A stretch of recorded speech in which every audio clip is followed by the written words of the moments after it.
नमस्कार। कल हमारे पड़ोसी देश जहां आजकल सांप्रदायिक तांडव चल रहा है, बांग्लादेश में चुनाव हुए। बांग्लादेश की जनता के सामने दो तीन विकल्प थे। एक तो नागनाथ को चुनना, एक सांपनाथ को चुनना और एक संपोने को चुनना।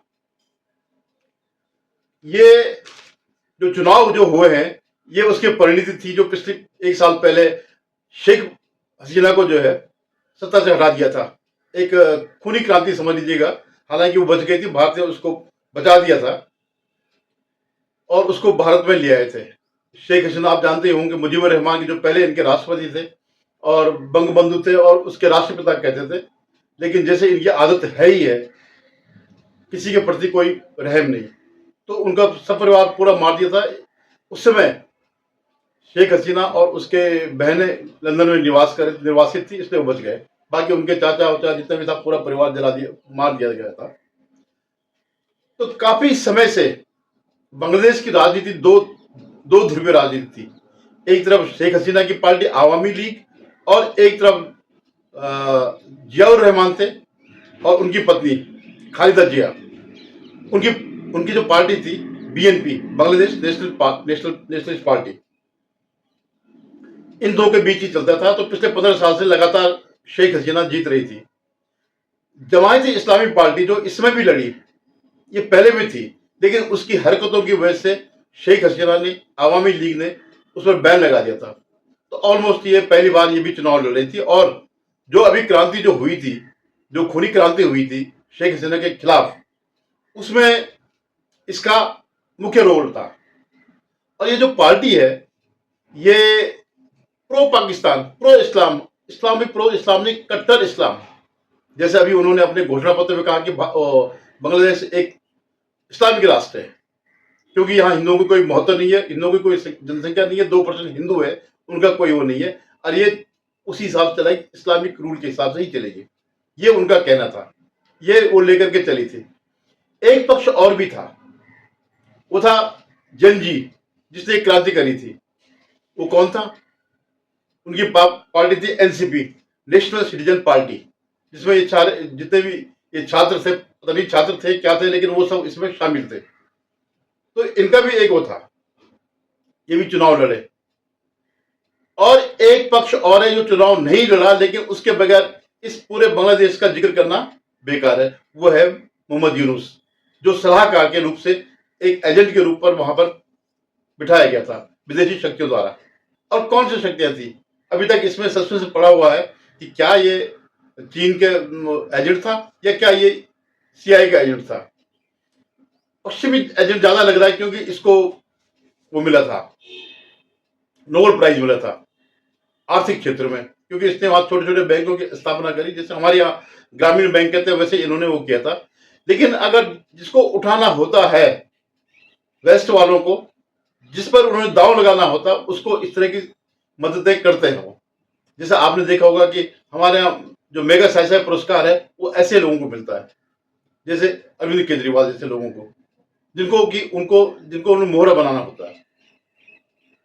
तो ये उसका था। और सत्ता एक ऐसी चीज है जिसे कोई गंवाना नहीं चाहता, जिसे कोई आसानी से छोड़ना नहीं चाहता, क्योंकि सत्ता के अपने बहुत कुछ मतलब होते हैं, बहुत कुछ फायदे होते हैं, और जो जिनके वो होता है, पैदा होता है, उनके लिए भी बहुत कुछ करना पड़ता है।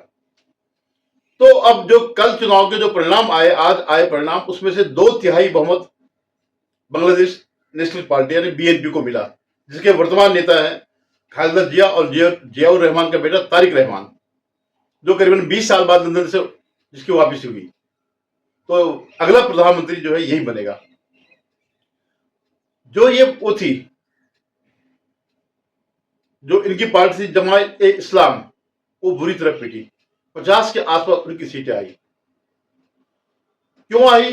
ये एक खोज का विषय है, ये एक रिसर्च का विषय है, क्योंकि शायद जो वहां की महिलाएं हैं, जिनको उसने पाबंदी लगा दी थी कि अगर हम सत्ता में आए तो हम इनको घर में बिठा देंगे, बुर्के के अंदर में बांध देंगे।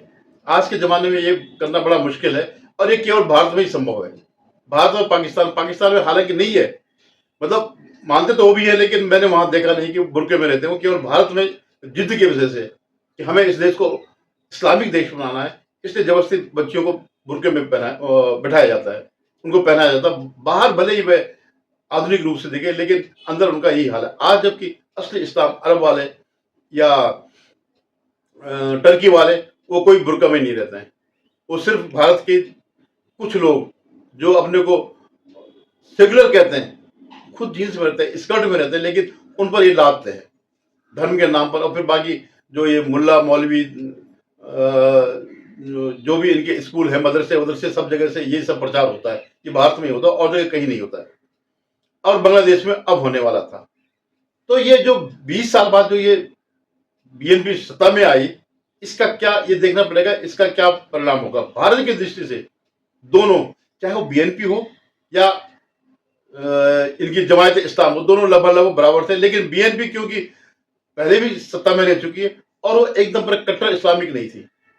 आजकल आप देख ही रहे होंगे कि हमारे पूर्वजों का, गांधी का, नेहरू का जो पाप किया हुआ था, जो इनको वहां पे छोड़ दिया था हिंदुओं को पाकिस्तान में, बांग्लादेश में, उनके जो बुरे हाल हो रहे हैं, वो सब उन्हीं का वो देन है, जिन्होंने जो है पता नहीं किस वजह से, जबकि वो अच्छी तरह जानते थे कि ये लोग भारत हिंदुओं को वो करते हैं, घृणा करते हैं, और उसी आधार पर बंटवारा हुआ था, लेकिन तब भी छोड़ दिया।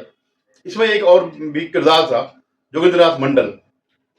उसने जो है एक पूरा जिला उसको जमल संग्रह करा करके जिन्ना से मिलकर के पाकिस्तान में, तत्कालीन पाकिस्तान में मिला देता। हालांकि वो वहां पर मंत्री भी रहा, लेकिन 1-1.5 साल में उसको सच पता चल गया और खुद तो भाग के आ गया और इनको मरने के लिए छोड़ दिया।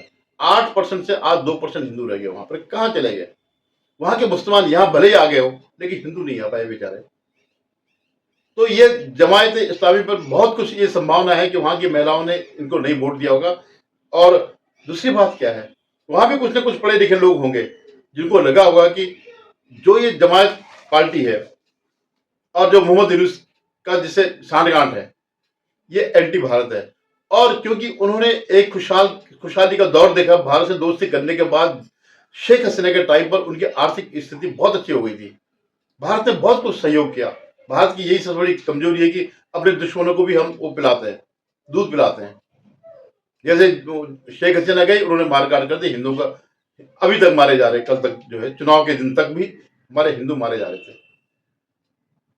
तो उनको ये लग गया। इसके बाद जो परिस्थितियां जो बदली हैं, जो आज ट्रंप ने जो टैरिफ नीति बनाई है, उसके हिसाब से इनकी स्थिति बड़ी खराब है। इनकी आर्थिक स्थिति बहुत खराब होने वाली है बगैर भारत के सहयोग के। भारत ने कई फैसिलिटी उनकी रोक दी है। आज भी वहां अगर बिजली मिलती है तो अडानी की बिजली जाती है वहां पर, उनका अपना कुछ नहीं है। चीन भी उसमें उनको अपना मोहरा बनाता है। और कुछ बताते हैं कि एक आइलैंड है जिसकी वजह से जो अमेरिका चाहता था उसको लेना, जहां अपना अड्डा बनाना चाहता, अमेरिका इसने शेख हसीना ने मना कर दिया, तो ये सब क्रांति हो गई। सबसे हास्यास्पद स्थिति रही जंजी की, जिसके लिए हमारे यहाँ से राहुल गांधी हुंकार भरता था कि जंजी करेगा, जंजी करेगा। वो जंजी वहां चारों खाने चित हो गया। उनका मुश्किल से एक दो उनके जीते होंगे। और जो ये जमायत इस्लाम में, ये अकेली जमायत इस्लाम नहीं है, इसमें 11 दल और शामिल है। फिर भी जो है वो हार गई। इतना भयंकर सांप्रदायिकता फैलाने के बावजूद, एंटी हिंदू करने के बावजूद और इस्लाम का वो करने के बावजूद वो हार गई है, बुरी तरह हार गई है। तो अब जो भावी प्रधानमंत्री है तारिक रहमान, जियाउर रहमान और खालिदा जिया का बेटा, अब वो उसके पास सत्ता आने वाली, इसमें कोई वो नहीं है। लेकिन मैं ये कह रहा हूं कि जो उन्होंने सांप्रदायिक आग लगाई थी इनकी जंजी ने और जमायत ने, क्योंकि जमायत का पूरा इसमें सपोर्ट था कि जो जातीय सांप्रदायिक जो आग लगाने का, क्या वे इस जो परिणाम है, जो जनमत है, इसको मानेंगे या भविष्य में जो है वहां एक कोई ग्रह युद्ध होने की संभावना है?